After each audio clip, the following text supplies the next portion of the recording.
Hello friends, कैसे हैं आप लोग।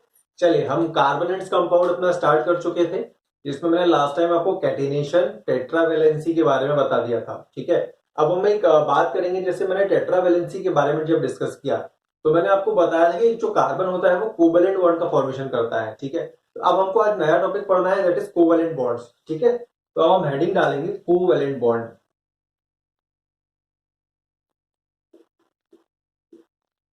अब भाई होते क्या है ये कोवेलेंट बॉन्ड, तो एक समझने वाली बात है। देखो, आयनिक बॉन्ड में क्या होता था, कंप्लीट ट्रांसफर ऑफ इलेक्ट्रॉन होता था। कोवेलेंट बॉन्ड में वो म्यूचुअल शेयरिंग ऑफ इलेक्ट्रॉन करते हैं। ठीक है, आओ समझ लेते हैं कैसे। जैसे सपोज मेरे पास एक हाइड्रोजन एटम है। क्या है? एक हाइड्रोजन एटम है। ठीक है, अब हाइड्रोजन में कोवेलेंट बॉन्डिंग कैसे बताएंगे, तो अब हाइड्रोजन का एटॉमिक नंबर होता है 1। तो इसमें आउटर मोस्ट शेल में कितने इलेक्ट्रॉन है? 1। तो अब हाइड्रोजन को अपना डुप्लेट कंप्लीट करने के लिए, हाइड्रोजन को अपना डुप्लेट कंप्लीट करने के लिए एक इलेक्ट्रॉन की रिक्वायरमेंट है। तो वो दूसरे हाइड्रोजन के साथ क्या करता है? शेयरिंग करता है। तो जब वो शेयरिंग करेगा तो ये हो गया इसका इलेक्ट्रॉन और ये हो गया इसका इलेक्ट्रॉन। अब ये क्या करेगा? ये इसके इलेक्ट्रॉन को शेयर करेगा और ये इसके इलेक्ट्रॉन को शेयर करेगा। तो ये दोनों मिलके क्या बना लेंगे? एक बॉन्ड का फॉर्मेशन कर लेंगे और यही बनाएगा तुम्हारा क्या? हाइड्रोजन। इसी तरह अगर मैं बात करूं तो क्लोरीन की अपन देख लेते हैं। तो क्लोरीन का एटॉमिक नंबर क्या होता है? 17, यानी 2, 8, 7। अब डेफिनेशन लिखवाऊंगा, पहले समझ लो। ठीक है, तो अब इसको भी एक इलेक्ट्रॉन की रिक्वायरमेंट है, तो क्लोरीन के साथ ही शेयर कर लेगा। तो क्या होगा? देखो, क्लोरीन यहां पर बना दिया, एक क्लोरीन हमने यहां पर बना दिया। 1, 2, 3, 4, 5, 6, 7। 1, 2, 3, 4, 5, 6 एंड 7। अब ये क्लोरीन क्या करेगी? इसके इलेक्ट्रॉन को शेयर कर रही है और ये क्लोरीन क्या कर रही है? एक इसके इलेक्ट्रॉन को शेयर कर रही है। ठीक है, तो देखो, एक इलेक्ट्रॉन का शेयर करके उन्होंने फिर से क्या कर लिया? एक बॉन्ड का फॉर्मेशन कर लिया। तो फाइनली ये क्या हो गया? आपका Cl2 बन गया। ठीक है, तो अब इसकी जो डेफिनेशन होगी वो क्या होगी? तो द बॉन्ड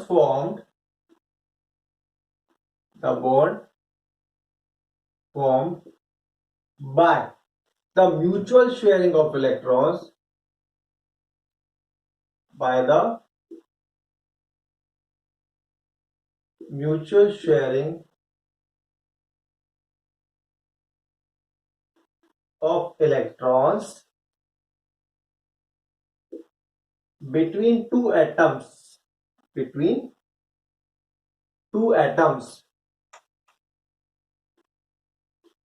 to acquire। अब क्यों करते हैं ये? अपने ऑक्टेट और डुप्लेट को कंप्लीट करने के लिए। और ऑक्टेट और डुप्लेट कंप्लीट होता है तो नियरेस्ट नोबल गैस कॉन्फ़िगरेशन मिलता है इनको। To acquire nearest noble gas configuration, nearest noble gas configuration.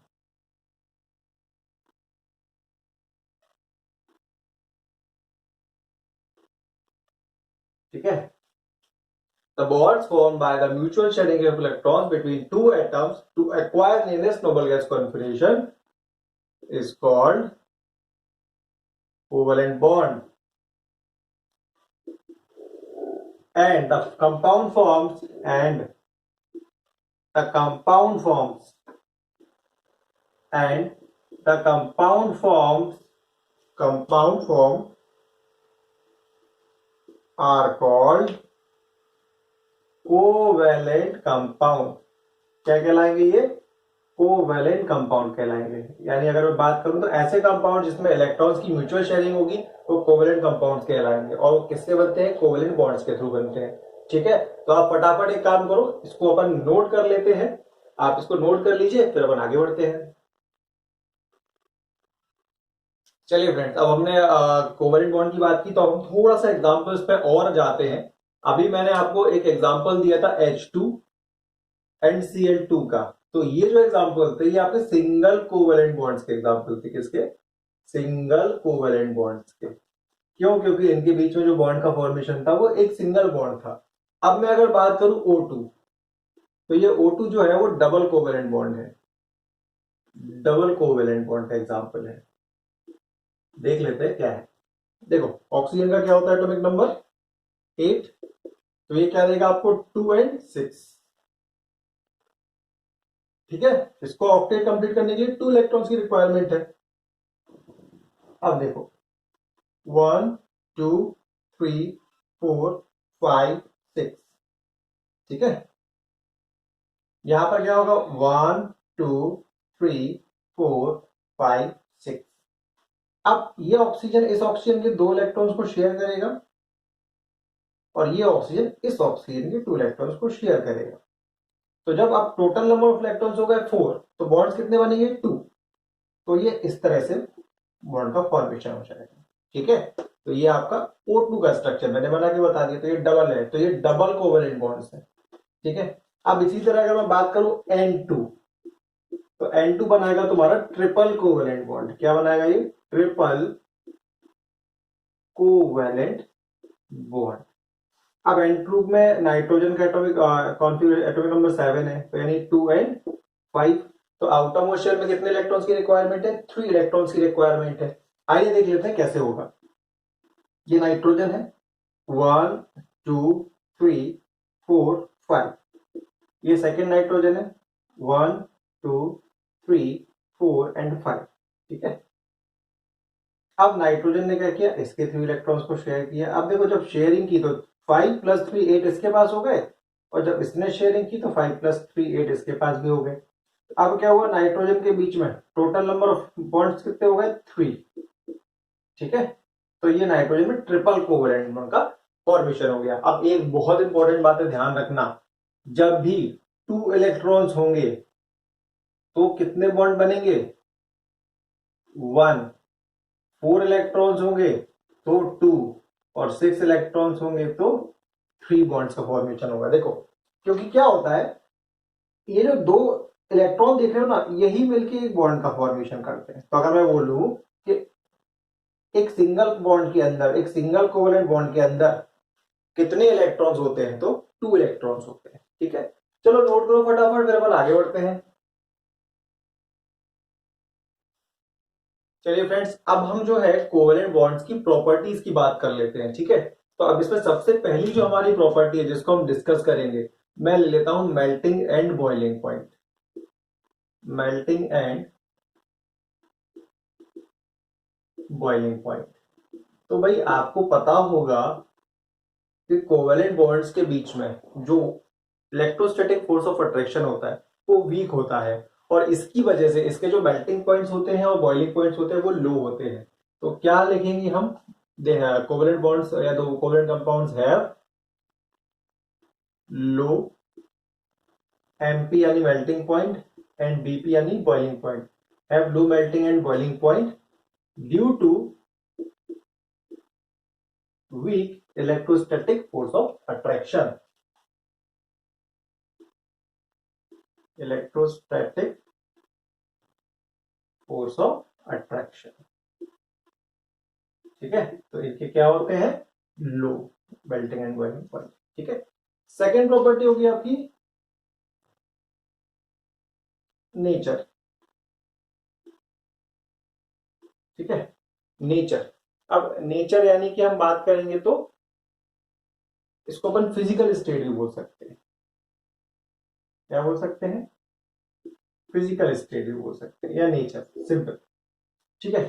तो आप फिजिकल स्टेट की बात करो तो नॉन मेटल जो होते हैं वो तीनों ही स्टेट में एग्जिस्ट करते हैं। एग्जिस्ट, ये हम ऐसे लिख सकते हैं, एग्जिस्ट इन ऑल 3 स्टेट्स, और all 3 state means that is solid, liquid and gas. अब देखो अगर आप में से कुछ लोग NTSC के लिए प्रिपरेशन कर रहे हैं तो उधर के लिए फिर आपको ये बहुत इंपॉर्टेंट पॉइंट मिलेगा कि कौन से नॉन मेटल्स हैं जो सॉलिड, लिक्विड और गैसेस के फॉर्म में एग्जिस्ट करते हैं। NTSC में आया हुआ क्वेश्चन है, ठीक है। अब मैं बात करूंगा सॉलिड स्टेट की। तो सॉलिड स्टेट में होता है आयोडीन।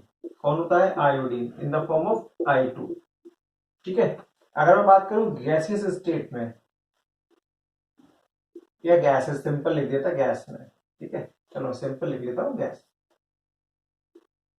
तो गैस में आपका होता है क्लोरीन। क्या होता है?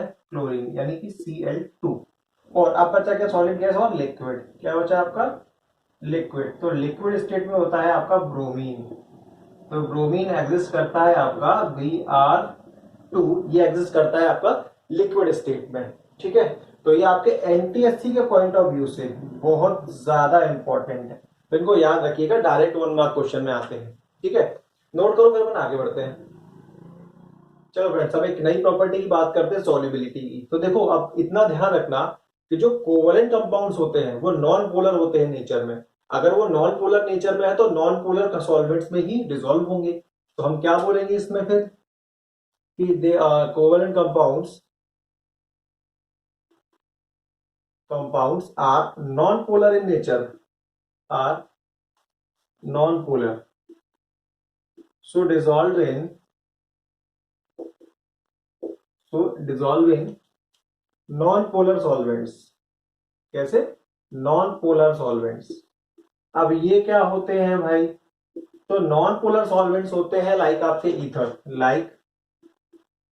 ईथर, बेंजीन ना, कैरोसिन, ठीक है, आपका पेट्रोल, ये सारे क्या है आपके, क्या है आपके नॉन पोलर सॉल्वेंट्स। क्लियर है? यानी पोलर सॉल्वेंट्स में ये डिसॉल्व नहीं होगा, वाटर में डिसॉल्व नहीं होगा, ठीक है। अब फोर्थ प्रॉपर्टी जो इसकी है आपकी, वो है कंडक्टिविटी। क्या है आपकी? कंडक्टिविटी। तो भाई देखो, इसके अंदर फ्री इलेक्ट्रॉन्स तो होते नहीं है, क्यों? क्योंकि अगर कंप्लीट ट्रांसफर ऑफ इलेक्ट्रॉन होगा यानी आयनिक बॉन्ड बनेंगे, पर यहाँ पर तो म्यूचुअल शेयरिंग ऑफ इलेक्ट्रॉन होगी। तो इसका मतलब कोवलेंट बॉन्ड्स के अंदर फ्री इलेक्ट्रॉन्स नहीं होते हैं, और जब फ्री इलेक्ट्रॉन्स नहीं होते हैं तो इलेक्ट्रिसिटी कंडक्ट नहीं कर पाते हैं। तो क्या लिखेंगे? Do not conduct electricity, do not conduct electricity because they do not have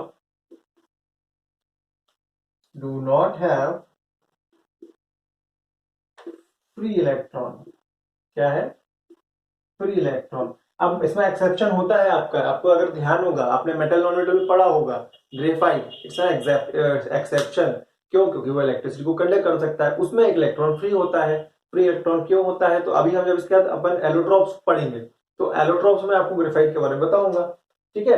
फिलहाल अब इस वीडियो में हम कोवलेंट बॉन्ड्स को, इनके एग्जांपल्स को और इनके कैरेक्टरिस्टिक्स को हम समझ चुके हैं, ठीक है। अब हमें क्या करना है? अब हम अगले वीडियो में पढ़ेंगे कि एलोट्रॉप्स क्या होते हैं, और उसके बाद हम पढ़ेंगे हाइड्रोकार्बन्स क्या होते हैं, ठीक है।